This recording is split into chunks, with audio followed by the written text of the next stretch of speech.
नमस्कार, स्वागत है आप सभी का कालचक्र में। मैं हूं विपनेश माथुर और मेरे साथ हैं प्रश्न कुंडली विशेषज्ञ पंडित सुरेश पांडे जी। पंडित जी, बहुत बहुत स्वागत है। धन्यवाद। शंख से कैसे सातों दिन होंगे शुभ, शंख से कैसे चारों दिशाएं होंगी दोष मुक्त, शंख से कैसे शुरू होंगे शुभ कार्य, शंख से जुड़ी सबसे सही और सटीक जानकारी सिर्फ कालचक्र में।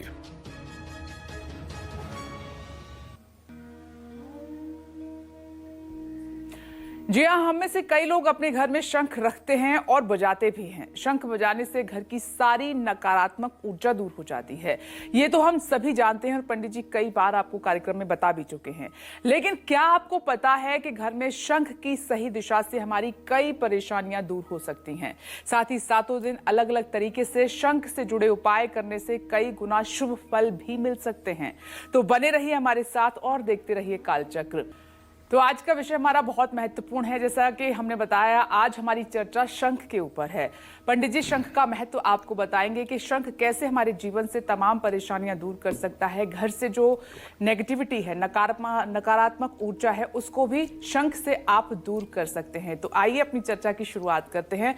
पंडित जी, पहला सवाल तो यही है, हम पूरे हफ्ते की बात कर रहे हैं। शंख की स्थापना कैसे करें पूरे हफ्ते, शनिवार से लेकर रविवार तक? पूजा कैसे करें, उपाय क्या है, स्थापना कैसे करें, इसके बारे में बताइए पहले। देखो, सनातन धर्म में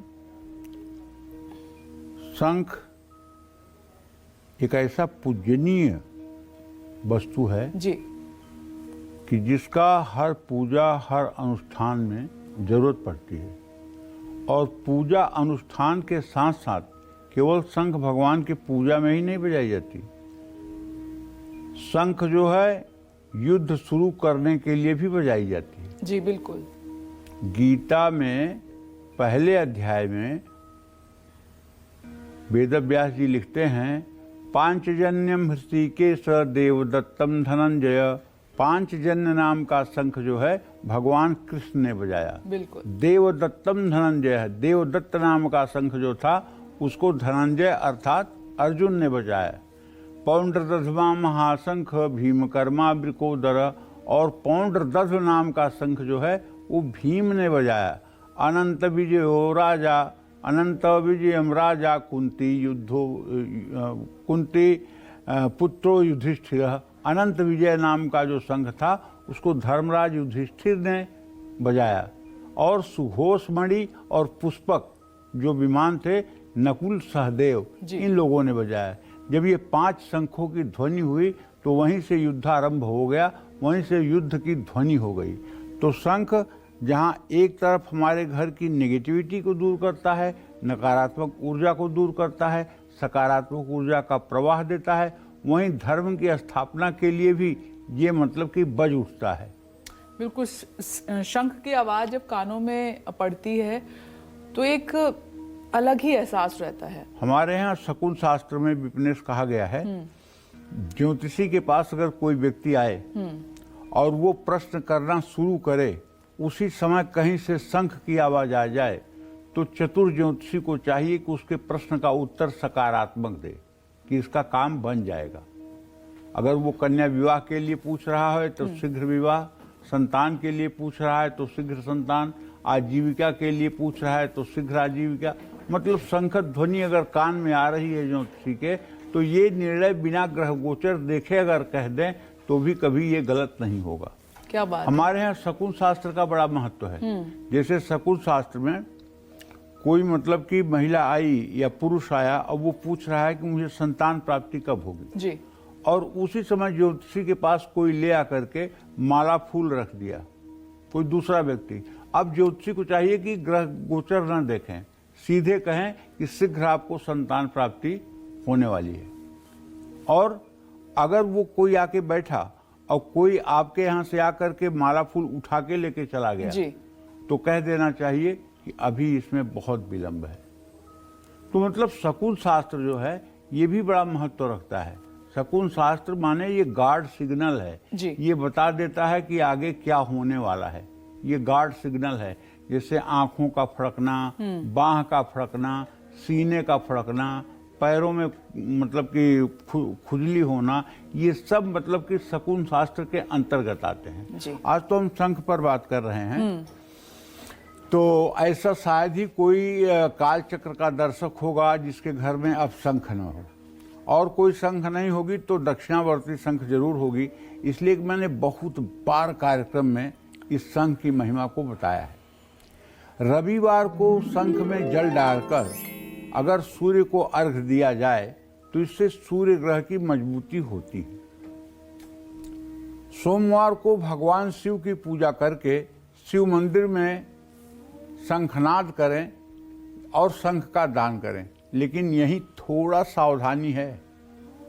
थोड़ा सावधानी ये है कि शंख से भगवान शिव का अभिषेक नहीं किया जाता। शंख से भगवान शिव के शिवलिंग पर घर में या मंदिर में जल नहीं गिराया जाता। ये महत पाप है, ये बहुत बड़ा पाप है, क्योंकि शंखचूर्ण जिसकी हड्डी से शंख बना है वो भगवान का, शिव का शत्रु था। इसलिए शंख का जल कभी भी शिवलिंग पर नहीं चढ़ाया जाता है। शंख के जल से माँ लक्ष्मी, भगवान श्री हरि विष्णु, भगवान कृष्ण, राधिका जी का आप अभिषेक कर सकते हैं, लेकिन शंख से कभी भोलेनाथ का अभिषेक करने का दुस्साहस न करें। अगर ये अज्ञानतावश कर्म हो रहा है तो ये समझ लीजिए कि कर्मकांड दुधारू तलवार है, सीधा चलेगी लक्ष्य को भेदेगी, उल्टा चल गई तो अपने को ही नुकसान होगा। इसलिए हर समय भगवान शिव का अभिषेक श्रृंगी से करना चाहिए। श्रृंगी का मतलब होता है सींग। गाय की जो सींग होती है, पहले इसी में आगे छेद करके और इसी में जल, दूध, गन्ने का रस भर करके अभिषेक होता था। अब इस समय चांदी की श्रृंगी बनी हुई मिलती है जिसपे आगे गाय का मुंह बना होता है। तांबे की श्रृंगी मिलती है मार्केट में जिसपे आगे गाय का मुंह बना होता है और उसमें एक छेद होता है छोटा सा। उसी से जल की धारा, उसी से दूध की धारा, उसी से गन्ने के रस की धारा, उसी से घी की धारा, सब कुछ उसी से होता है और उसी से भगवान शिव का अभिषेक हुआ करता है। मंगलवार को शंख बजाकर सुंदरकांड पढ़ने से मांगलिक दोष का कुप्रभाव कम हो जाता है। बुधवार को भगवान शालिग्राम की पूजा करके और शंख में जल और तुलसी डाल करके अभिषेक करने से बुध ग्रह ऑटोमेटिक ठीक हो जाता है। गुरुवार को शंख को केसर से तिलक करके पूजा करने से भगवान श्री हरि विष्णु प्रसन्न होते हैं और गुरु ग्रह भी मजबूत होता है। शुक्रवार को शंख सफेद रेशमी कपड़े पर रखकर उसकी पूजा करने से शुक्र ग्रह मजबूत होता है। शनिवार को काले रंग का शंख सरसों के तेल में डुबोकर अपने घर में रखने से 7.5 ढैया के कष्टों से मुक्ति मिलती है और शनि की कृपा प्राप्त होती है। देखिए,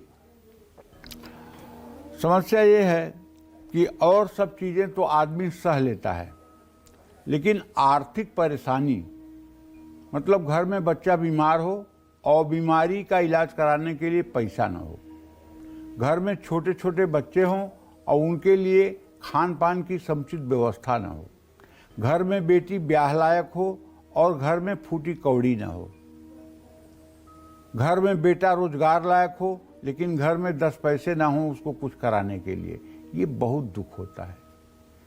ये दुख ऐसा होता है ना कि जीते जी मरने वाला दुख होता है।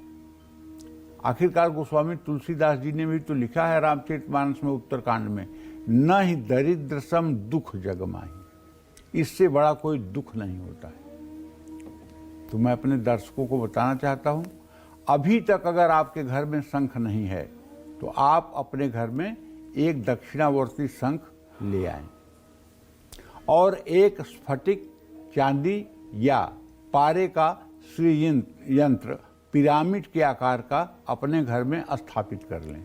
उसके साथ एक चांदी की कटोरी, लाल कपड़ा, एक कमलगट्टे की माला, ये सब वस्तुएं भी व्यवस्थित कर लें और किसी महीने में किसी भी शुक्रवार से या अष्टमी तिथि से आप श्री यंत्र को उठा करके पीतल या तांबे की थाली में रखें, दक्षिणावर्ती शंख में जल भर के ओम हिरण्यवर्णाम हरिणीम सुवर्ण तस्सजाम चंद्राम हिरण्मयीं लक्ष्मीं जातवेदो मयावह ओम तामहयावह जातवेदो लक्ष्मीं नवगामिनीं यस्याहिरण्यं विन्देयं गामस्वपुरुषानहम् अश्वपूर्वामृतमध्याम हस्तिनाद प्रमोदिनीं श्रीयं देवीं वफय श्रीरमां देवी युगताम।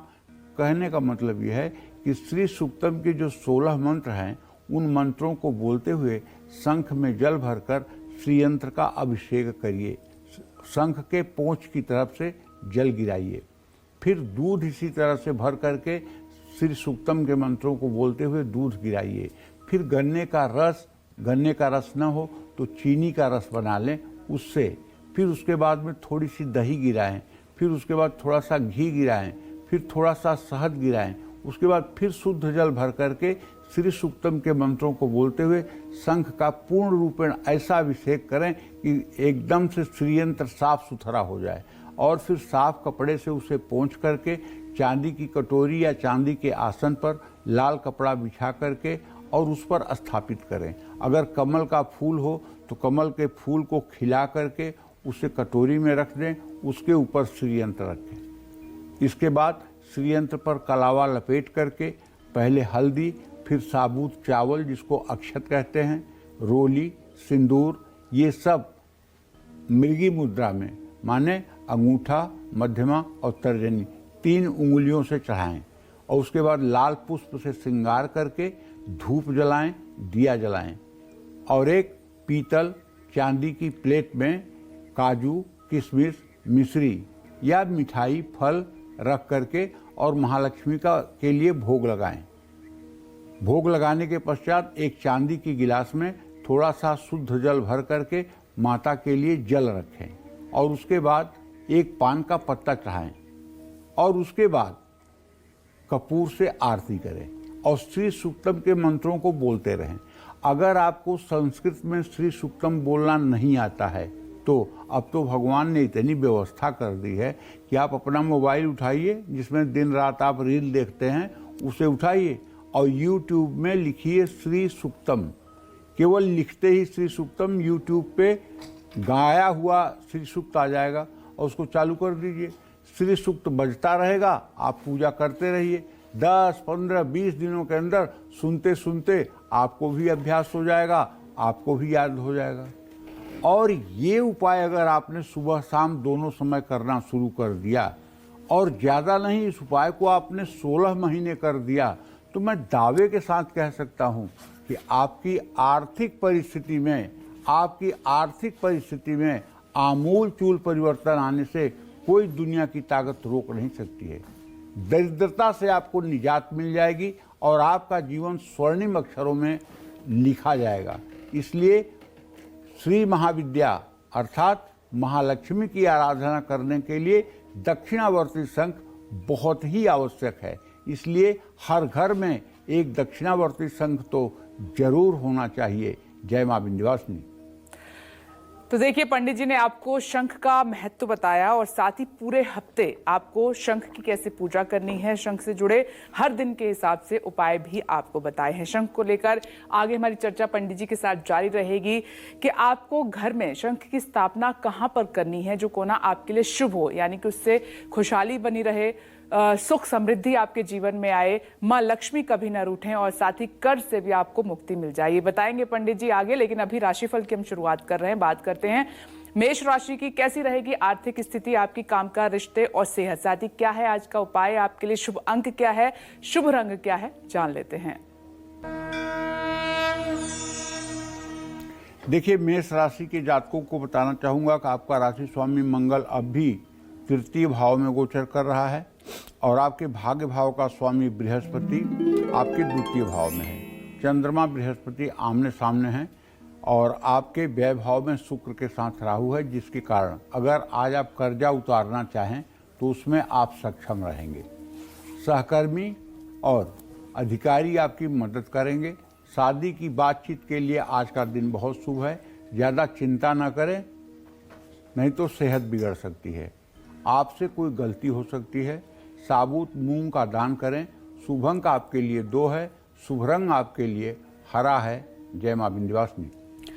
और आगे बढ़ते हैं, वृषभ राशि की बात कर लेते हैं। कैसी रहेगी आर्थिक स्थिति, आपकी सेहत, रिश्ते, साथी क्या है आपके लिए उपाय, आज का शुभ अंक क्या है, शुभ रंग क्या है, जान लेते हैं।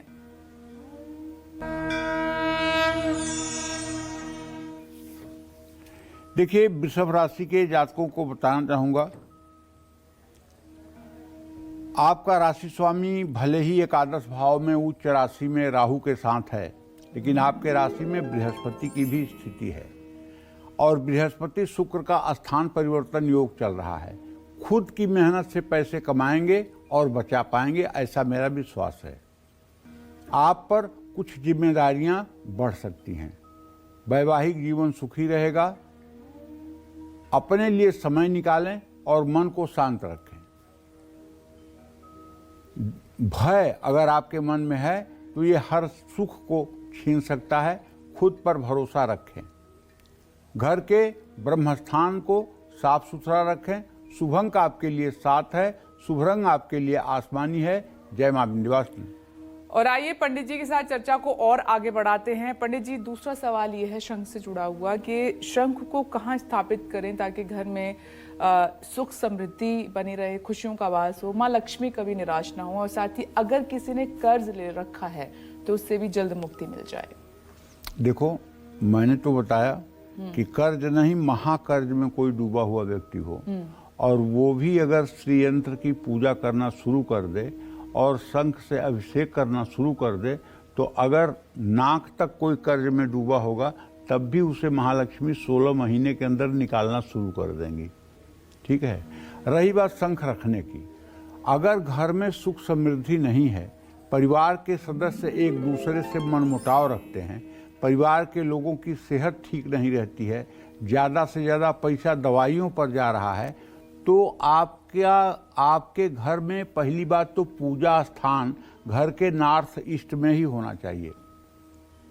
घर के पूर्व उत्तर दिशा में ही होना चाहिए। आप कंपास लेकर के खड़े हो जाइए, कंपास लेकर खड़े हो जाइए अपने घर के मध्य में, और 22.5 डिग्री से लेकर के 65 डिग्री के बीच में आपका पूजा स्थान होना चाहिए। कैसे? 22.5 डिग्री से लेकर के 65 डिग्री के बीच में अगर आपका पूजा स्थान होगा और वहाँ आप उसके नॉर्थ ईस्ट में अगर शंख रख करके उसकी स्थापना करेंगे तो एक शंख रखने का स्टैंड भी आता है मार्केट में, आप उसे भी ले सकते हैं, और हर रोज उसको धूप दीप दिखाएं और उसमें जल भर कर रखें, और जब प्रयोग करना हो तो जल को साफ जगह गिरा दें। माँ लक्ष्मी अगर रूठ गई हैं, घर में दरिद्रता का, देखो लक्ष्मी क्यों रूठेंगी? लक्ष्मी इतना आसान थोड़ी है रूठेंगी, वो तो माँ हैं, लेकिन वो रूठती हैं। उन्होंने इंद्र से रूठ करके इंद्रासन का त्याग कर दिया था। उन्होंने श्रीहरि से रूठ गई थी, तो वो रूठती भी हैं, सही बात है, लेकिन कब रूठती हैं? जब घर में महिलाओं का अपमान होता है, जब घर में कन्याओं का अपमान होता है, जब घर में नारी शक्ति अपमानित होती है, जब पैसे को दुर्व्यसनों पर खर्च किया जाता है। दुर्व्यसन का मतलब व्यभिचार और खान पान में अशौच, उसमें जब पैसा खर्च होता है तो लक्ष्मी रूठती हैं। गलत पैसे का दुरुपयोग अगर होगा तो लक्ष्मी रूठेंगी।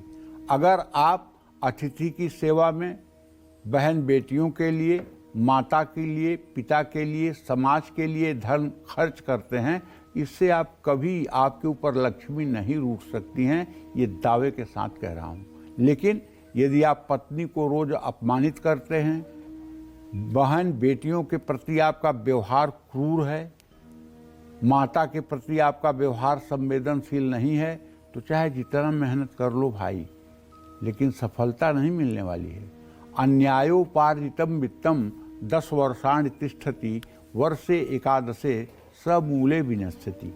कहने का मतलब कितना भी पापाचारी दुराचारी हो, वो भी एक बार लक्ष्मी को प्राप्त कर लेता है, लेकिन वो लक्ष्मी 10 साल से एक दिन ज़्यादा उसके पास नहीं टिकती।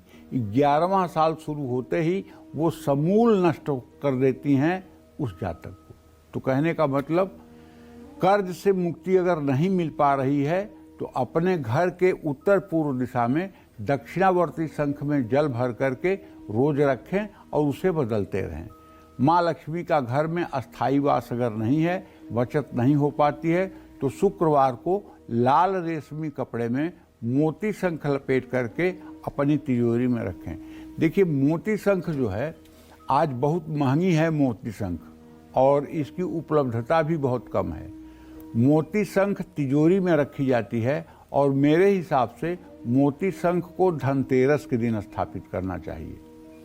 अगर मोती शंख को केसर और चंदन घोल करके और केसर चंदन के घोल का लेप दक्षिणावर्ती शंख मोती शंख पर कर दिया जाए और श्री सूक्तम के मंत्रों को पढ़ करके उस पर चावल अभिवंतित कर दिया जाए और उसके बाद उसे लाल रेशमी कपड़े में बांध करके अपने तिजोरी में रख लिया जाए, तो जब तक मोती शंख आपके पास रहेगी तब तक कभी आपका हाथ खाली नहीं होगा पैसे से। निश्चित रूप से इसमें कोई संशय नहीं है। शंख बहुत प्रकार के होते हैं। शंख तो जैसे मैंने दक्षिणावर्ती शंख बताया, एक सामान्य शंख जो बजने वाला होता है, और ये शंख जो मैंने आपको बताया अभी मोती शंख। इसी तरह से गणेश शंख होता है। गणेश शंख वो शंख होता है कि जिन बच्चों को बोलने में दिक्कत हो रही है उनको गणेश शंख में जल भर के पानी पिलाने से बच्चे बोलने लगते हैं। ये बहुत लोगों का अनुभव है जिसे मैं आपको बता रहा हूँ। इस तरह से शंखों का उपाय सनातन धर्म में एक वरदान से कम नहीं है। जय मां विंध्यवासिनी। चलिए आगे बढ़ते हैं, मिथुन राशि की बात कर लेते हैं, जानते हैं कैसा रहेगा दिन आपका, आपका भाग्य कैसा है, आज कितना स्ट्रांग है, जान लेते हैं। मिथुन राशि से भाग्य स्थान में सूर्य, बुध और शनि की युति है। बुध स्नेहा दृष्टि से अपने भाव को देख रहा है। किसी पुरानी योजना और निवेश से आपको आर्थिक लाभ होने वाला है। जरूरी फैसले लेने हैं तो अपनी सोच को स्पष्ट रखें। परिवार में कोई नया सदस्य शामिल हो सकता है। शारीरिक और मानसिक स्वास्थ्य अच्छा रहेगा। रिश्तों में बाहरी दखल से आपको बचना चाहिए। धर्मस्थान में अपनी सेवा देनी चाहिए। शुभ अंक आपके लिए 1 है। शुभ रंग आपके लिए पीला है। जय मां विंध्यवासिनी। चलिए आगे बढ़ते हैं और कर्क राशि की बात कर लेते हैं, जानते हैं कि आज आपका दिन कैसा रहेगा, आपका भाग्य आपका कितना साथ दे रहा है।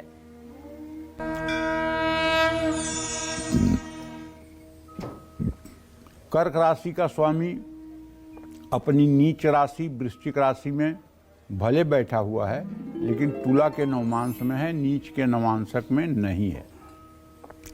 और ऐसी स्थिति में अगर आप शादीशुदा हैं, अगर आप महिला हैं तो भी आपको अपने ससुराल से लाभ मिलेगा, और यदि आप पुरुष हैं तो ससुराल वाले आपका सहयोग करेंगे।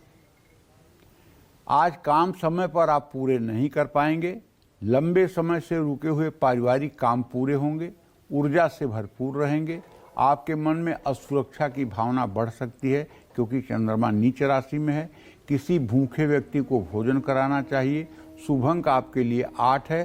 शुभ रंग आपके लिए पीला है। जय मां विंध्यवासिनी। में घर में कहां और कौन सा शंख स्थापित करने से भाग्योदय जल्दी होता है, इच्छाएं पूरी होती हैं और सभी परेशानियां दूर होती हैं। अपनी इसी चर्चा को आगे बढ़ाते हैं और बात करते हैं उन लोगों की जिनकी शादीशुदा जिंदगी में कड़वाहट भर गई है, धन संपत्ति और मां लक्ष्मी की कृपा नहीं मिल रही है। ऐसे लोग घर में कैसे और किस दिशा में शंख स्थापित करें, आइए पंडित जी से जान लेते हैं। पंडित जी बताएं।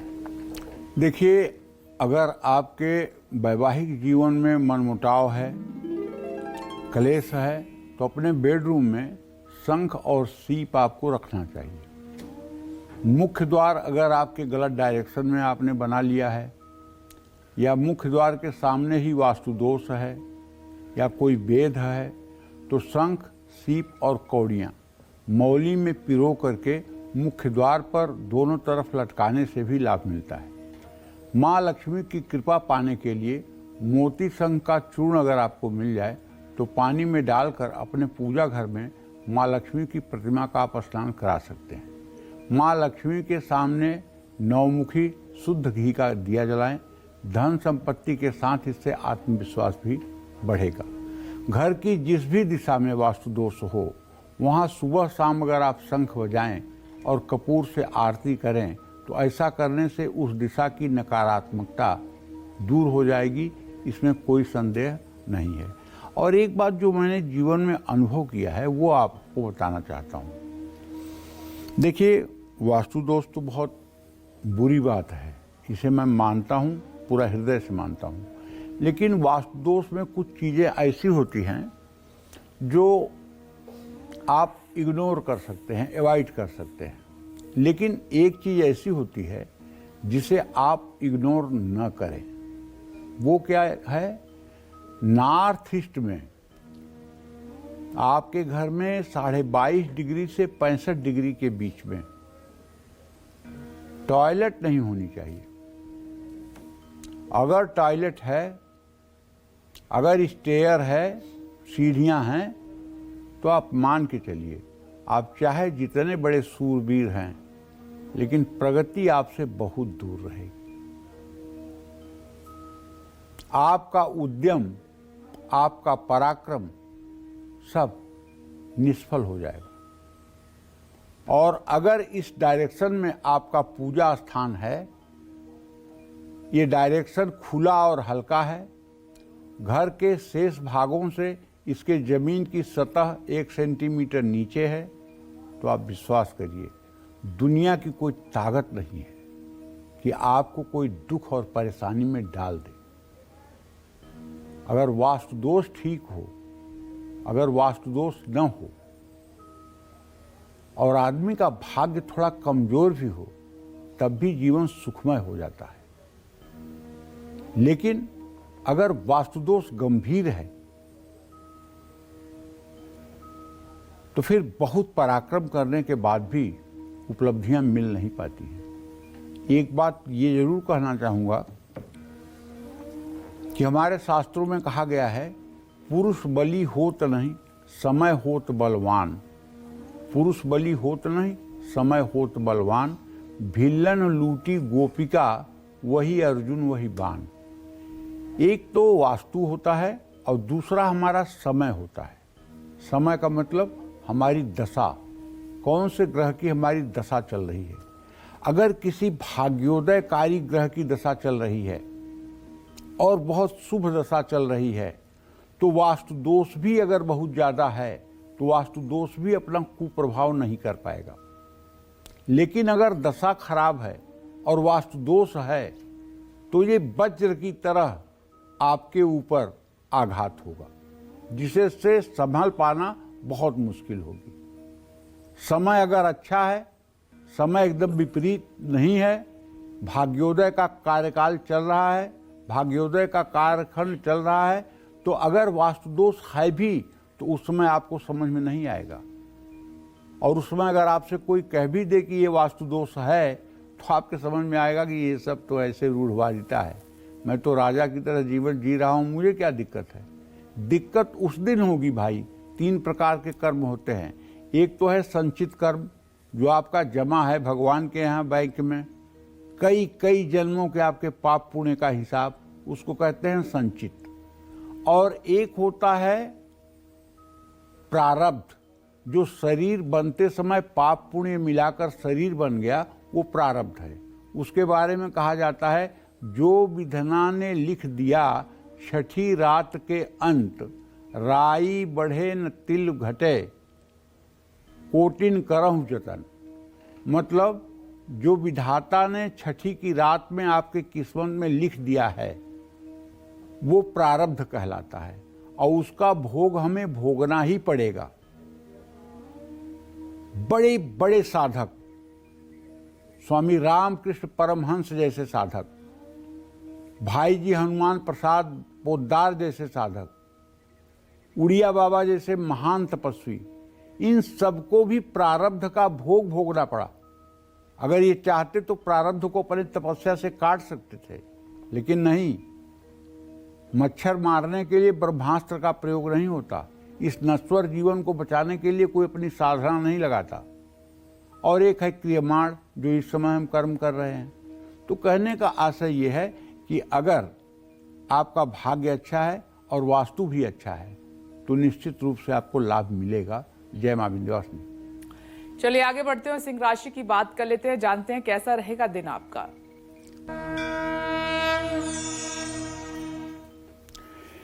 देखिए, सिंह राशि के जातकों को बताना चाहूंगा कि आपके सप्तम भाव में सूर्य बैठा हुआ है, आपके दसम भाव में बृहस्पति बैठा हुआ है और चतुर्थ भाव में चंद्रमा। तो मैं ये मान के चल रहा हूं कि आज जो सिंह राशि के जातक हैं, इन्हें अपने माता पिता से आर्थिक सहयोग प्राप्त होगा। कार्य क्षेत्र में सभी से सकारात्मक प्रतिक्रिया मिलेगी। परिवार में सुख शांति रहेगी, आत्मविश्वास बढ़ा रहेगा। अपने क्रोध पर आपको नियंत्रण रखना चाहिए। शिवलिंग पर जलाभिषेक करें। शुभ अंक आपके लिए 4 है, शुभ रंग आपके लिए नीला है। जय मां विंध्यवासिनी। और अब बात होगी कन्या राशि की। कैसा रहेगा दिन आपका, भाग्य कितना साथ देगा, जान लेते हैं। कन्या राशि के जातक जान लें कि आपके धन भाव का स्वामी शुक्र है, जो आपके राशि को पूर्ण दृष्टि से देख रहा है, उच्च राशि में है। तो पैसा कमाने का कोई नया अवसर आपको मिल सकता है। कड़ी मेहनत और धैर्य, इन्हीं दोनों चीज़ों से आपको सफलता मिलेगी। और हाँ, वैवाहिक जीवन आपका सुखी रहेगा। आंखों में तकलीफ हो सकती है। सोच समझ करके किसी से कोई कमिटमेंट करें। हो सके तो बंदरों को गुड़ और चना खिलाएं। शुभ अंक आपके लिए 3 है, शुभ रंग आपके लिए ग्रे है। जय मां विंध्यवासिनी। और आइए अपनी चर्चा को आगे बढ़ाते हैं और पंडित जी से जानते हैं कि शंख की स्थापना कैसे करें ताकि हमारे कारोबार में तरक्की होती रहे, हमारा बैंक बैलेंस जो है बढ़ता रहे। पंडित जी बताइए। देखिए,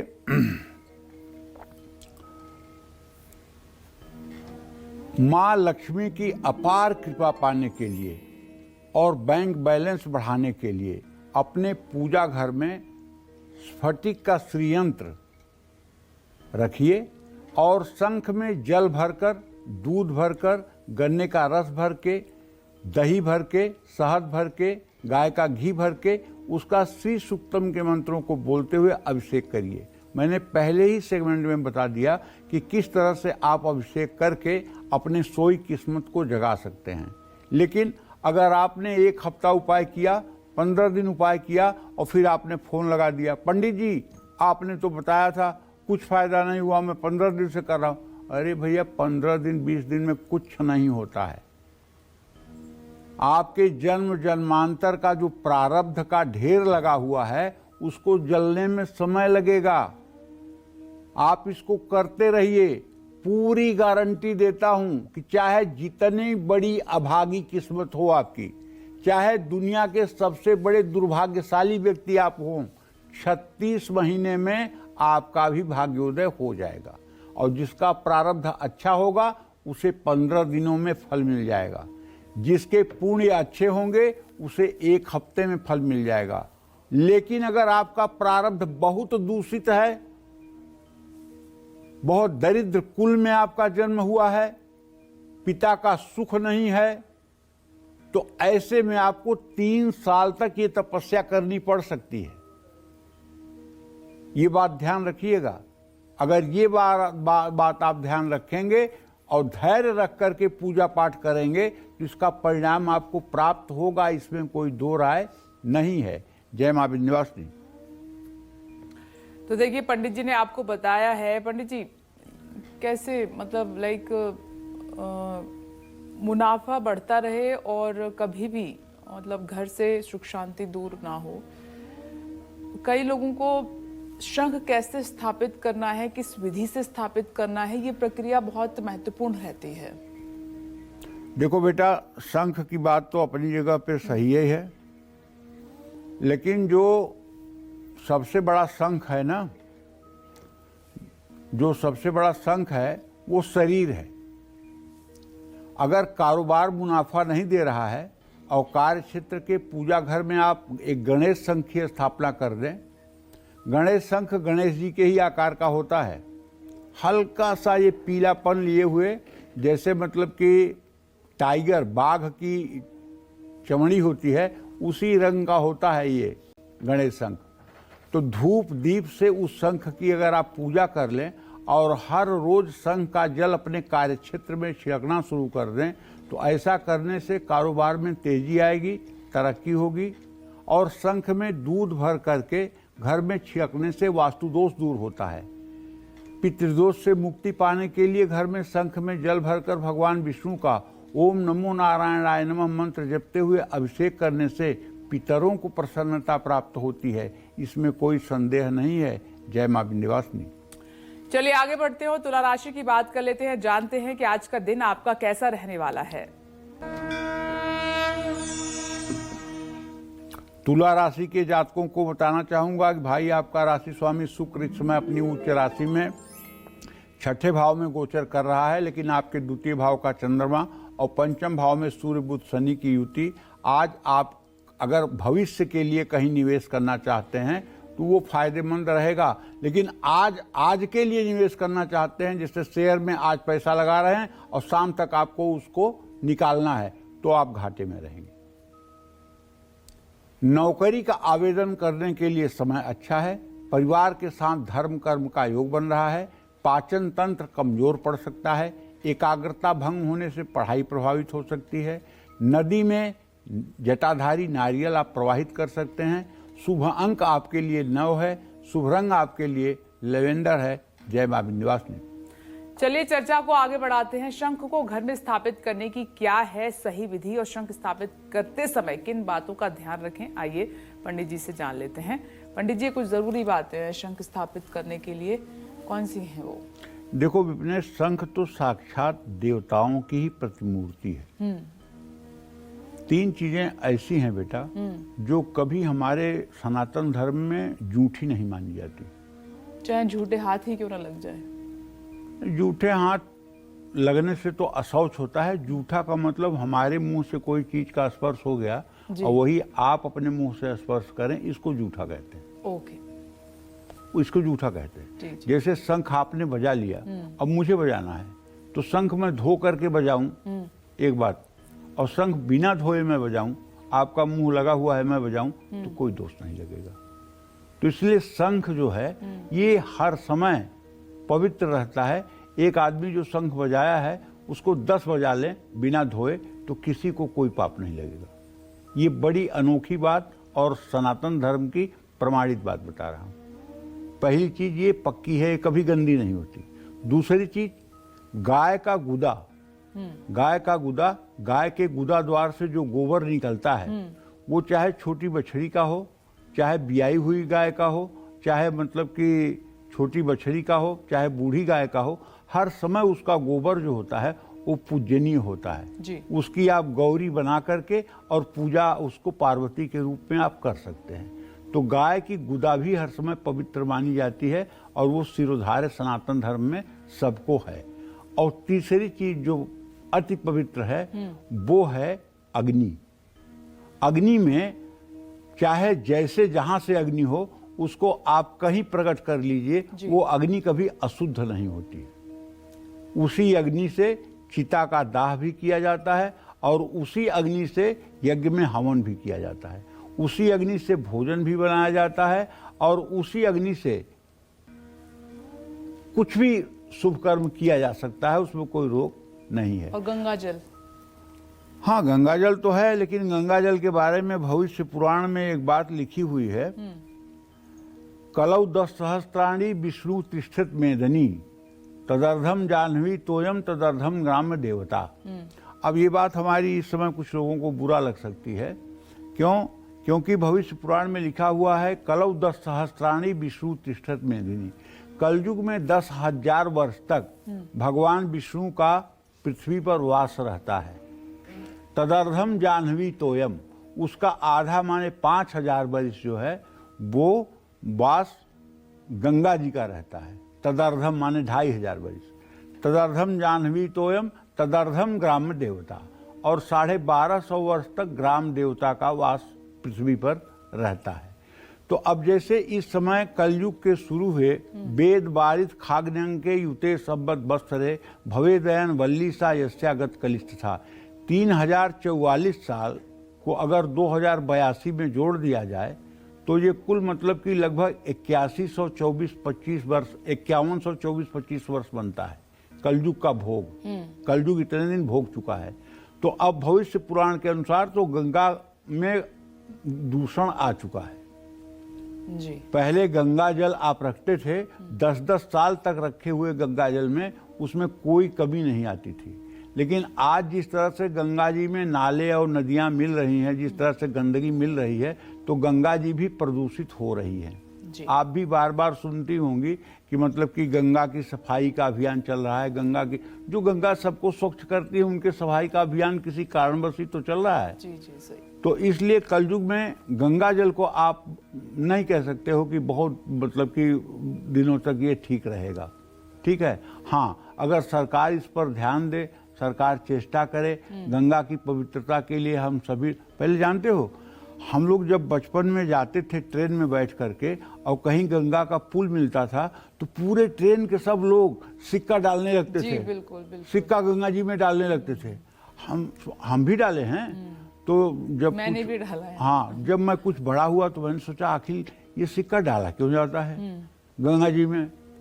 तो फिर अग्नि पुराण में ये मिला कि देखो तांबा जो है वो तांबा जो है वो पानी को मतलब कि जो है प्यूरिफायर करता है। पानी का प्यूरिफायर जो है तांबा करता है। और पहले हमारे यहाँ आज के 60 साल 70 साल के पहले तांबे के सिक्के चला करते थे और वो तांबे के सिक्के नदियों में डाले जाते थे जो जा करके नदियों को प्यूरिफाई करते थे। ये आज जो सिक्के लोहे वाले हैं ये तो जाकर के जहर पैदा कर रहे हैं। इसलिए मैं अपने दर्शकों से ये निवेदन करूंगा कि अगर आप तांबे का सिक्का डाल सकते हैं तो डालिए। नदियों में ये वाला सिक्का डाल करके आप नदी के पानी को जहरीला न बनाएं, ये बात ध्यान रखें। जय मां विंध्यवासिनी। शंख देवता का प्रतीक है, इसलिए शंख का गंगा जल, दूध, घी, शहद, गुड़ और पंचद्रव्य से अभिषेक करना चाहिए। शंख का दीपावली, होली, नवरात्रि, रामनवमी और गुरु पुष्य योग और शुक्रवार को घर में स्थापित करें। शंख को लाल रंग के रेशमी कपड़े पर स्थापित करना चाहिए। इसको धूप, दीप, नैवेद्य अर्पित करना चाहिए। इससे असाध्य रोग दूर होते हैं, दुख और दरिद्रता दूर होती है, वास्तु दोष समाप्त होता है। घर में 2 शंख कभी नहीं रखने चाहिए, लेकिन आप एक दक्षिणावर्ती शंख और एक बजने वाला शंख रख सकते हैं। 2 दक्षिणावर्ती नहीं, 2 बजने वाले नहीं। अलग अलग प्रकार के शंख आप रख सकते हैं। गणेश शंख भी रख सकते हैं, दक्षिणावर्ती शंख भी रख सकते हैं और बजने वाला शंख भी रख सकते हैं। नहीं, अगर एक ही 2 शंख हो गया तो उससे अशांति आती है। किसी मनोकामना के लिए घर में नर और मादा शंख का जोड़ा रख करके ही पूजा करनी चाहिए। आप अगर दुकानदार से पूछेंगे कि ये नर शंख है कि मादा है तो आपको पता चल जाएगा। जय मां विंध्यवासिनी। चलिए आगे बढ़ते हैं, वृश्चिक राशि की बात कर लेते हैं। कैसा रहेगा दिन आपका, जानते हैं। वृश्चिक राशि के जातकों को बताना चाहूंगा कि आपका राशि स्वामी मंगल इस समय आपके 8वें भाव में गोचर कर रहा है। आमदनी और खर्च का संतुलन बुद्धिमानी पूर्वक बना के चलें, नहीं तो हाथ टाइट हो जाएगा। महत्वपूर्ण योजना पूरी होने में देर नहीं है, लेकिन थोड़ा तत्परता के साथ काम करें। अपनों के साथ समय बिताएं। ज़्यादा भाग दौड़ और काम से के बोझ से आपको बचना चाहिए। आज कोई भी बड़ा निर्णय लेने से आपको बचना चाहिए। आज दान पुण्य करने से लाभ होगा। शुभ अंक आपके लिए 9 है। शुभ रंग आपके लिए सफेद है। जय मां विंध्यवासिनी। चलिए अब बात कर लेते हैं धनुराशि की। क्या कहता है धनुराशि का राशिफल, कैसा रहेगा आज का दिन आपका, जान लेते हैं। धनुराशि के जातकों को बताना चाहूंगा, बृहस्पति का बलाबल देख करके ये कह सकता हूं कि परिवार में किसी की सेहत पर पैसा खर्च होना संभव है। कार्य क्षेत्र में बदलाव से आपको लाभ मिलेगा। वैवाहिक जीवन सुखी रहने वाला है। अपने मानसिक स्वास्थ्य पर ध्यान दीजिए भैया, और अपने ही आपका गलत फायदा उठा सकते हैं। दुर्गा सप्तशती का पाठ करिए और शुभ अंक आपके लिए 7 है। शुभ रंग आपके लिए लाल है। जय मां विंध्यवासिनी। और अब बारी है मकर राशि की, जान लेते हैं कि कैसा रहेगा दिन आपका, आपका भाग्य कितना स्ट्रॉन्ग है। मकर राशि से अगर 9वें भाव को देखा जाए तो कन्या राशि है। उसका स्वामी शनि के साथ है। घूमने फिरने पर पैसा खर्च हो सकता है, बजट बिगड़ सकता है। अगर बेरोजगार हैं तो खुशखबरी है, कोई आपको काम मिलने वाला है। अपनों के शिकायत का मौका न दें, तनाव न लें, खूब सोएं और भावनात्मक रूप से कमजोरी महसूस न करें। और आपको बताना चाहूँगा कि आपके लिए शुभ उपाय जो है वो ये है कि किसी भूखे व्यक्ति को भोजन कराएं। शुभ रंग आपके लिए नारंगी है और शुभ अंक आपके लिए 6 है। जय मां विंध्यवासिनी। और आगे बढ़ते हुए बात कर लेते हैं कुंभ राशि की। जानते हैं कि आज आपका दिन कैसा रहेगा। कुंभ राशि के जातकों को बताना चाहूंगा कि आपका खर्च अचानक बढ़ सकता है। ईमानदारी से काम करिए, आपकी तारीफ होगी। जीवन में कोई नया व्यक्ति आ सकता है। सेहत का साथ मिलेगा। आंख और कान खुले रखें और सावधान रहें। अपने पूजा घर में शंख स्थापित करें। शुभ अंक आपके लिए 2 है। शुभ रंग आपके लिए पीला है। जय मां विंध्यवासिनी। और अब बारी है मीन राशि की। जान लेते हैं कि आज आपका दिन कैसा रहेगा, साथ ही आपका भाग्य कितना साथ दे रहा है। मीन राशि के जातकों का ग्रह गोचर यही कह रहा है कि धन लाभ होने की पूरी संभावना है। कारोबार के कारण अनचाही यात्रा करनी पड़ सकती है। किसी पुराने दोस्त से मुलाकात आपका दिन बना देगी। यात्रा थकान के कारण तनाव हो सकता है। नौकरी पेशा ऑफिस पॉलिटिक्स से बचें। केसर का तिलक माथे और जुबान और नाभि पर लगाएं। शुभ अंक आपके लिए 5 है। शुभ रंग आपके लिए क्रीम है। जय मां विंध्यवासिनी। चलिए जल्दी से अपने स्पेशल सेगमेंट की शुरुआत करते हुए बात करते हैं आपके मुख्य द्वार की, यानी कि मेन गेट की। कैसे आपके घर का मेन गेट आपके दुख, कलेश और अशांति का कारण बन सकता है, आइए पंडित जी से जान लेते हैं। पंडित जी बताइए। देखिए, पहले मेन गेट कहाँ होना चाहिए। चाहे जिस दिशा में आपको मेन गेट बनाना हो, पूर्व पश्चिम उत्तर दक्षिण, एक नियम फॉलो करिएगा। 9 भागम गृहम कृत्वा पंचभागे तु दक्षिणे त्रिभागे उत्तरे प्रोक्तो यह एवं नृसते सती। ये मतलब वास्तुराज वल्लभ का सिद्धांत है कि आप जिधर मेन गेट करना चाहते हैं उस तरफ की चौड़ाई को 9 भागों में विभक्त करें और गेट से जैसे बाहर निकलते हैं वहां आप खड़े हो जाएं और 5 भाग दाहिने हाथ छोड़ दें, 3 भाग बाएं हाथ छोड़ दें, 8 भाग हो गया। और 1 भाग में गेट की स्थापना कर दें। अगर गेट बड़ा करना है तो 5 भाग और दक्षिण ले लीजिए और 3 भाग और उत्तर से ले लीजिए, उतना बड़ा गेट आप बना लीजिए। इसी तरह से अगर आप दक्षिण में गेट बनाना चाहते हैं, पश्चिम में गेट बनाना चाहते हैं, उत्तर में गेट बनाना चाहते हैं, तो निकलते समय बाएं हाथ की तरफ 3 भाग, दाहिने हाथ की तरफ 5 भाग और 1 भाग में दरवाजा होना चाहिए। दूसरी बात, मेन गेट पर गहरा रंग भी गृह कलेश का कारण बन सकता है। घर की मेन गेट बाकी दरवाजों के तुलना में बड़ा होना चाहिए। मेन गेट पर डोरबेल ना बजाकर अगर कोई व्यक्ति हर बार कुंडी खड़काता है तो भी घर में अशांति बढ़ती है। मेन गेट खोलते या बंद करते समय अगर किसी तरह की आवाज़ आती है तो इससे घर में नकारात्मक ऊर्जा बढ़ती है और क्लेश बढ़ता है। मेन गेट हमेशा बाहर की तरफ खुलना चाहिए। घर के अंदर की तरफ खुलने वाला मेन गेट शुभ नहीं होता है। मेन गेट पर पायदान ना रखने से भी घर में नेगेटिव एनर्जी बढ़ती है और इसके कारण न सिर्फ घर में वास्तु दोष होता है बल्कि कलेश भी बढ़ता है। जय मां विंध्यवासिनी। तो देखिए, पंडित जी ने आपको मेन गेट के बारे में बताया कि आपका जो मुख्य द्वार है घर का, जहां से आप एंट्री करते हैं, एंट्री गेट भी इसे कहते हैं, वो कैसा होना चाहिए। और साथ ही आज पंडित जी ने आपको शंख का महत्व भी समझाया। पंडित जी आपका बहुत बहुत धन्यवाद। और इसी के साथ उम्मीद करते हैं कि आज हमारा विषय आपको बहुत पसंद आया होगा। कल फिर एक नए विषय और आपकी परेशानियों को दूर करने के लिए ढेरों उपाय लेकर आएंगे हम पंडित सुरेश पांडे जी के साथ। तब तक के लिए कालचक्र की टीम को दीजिए इजाजत। नमस्कार।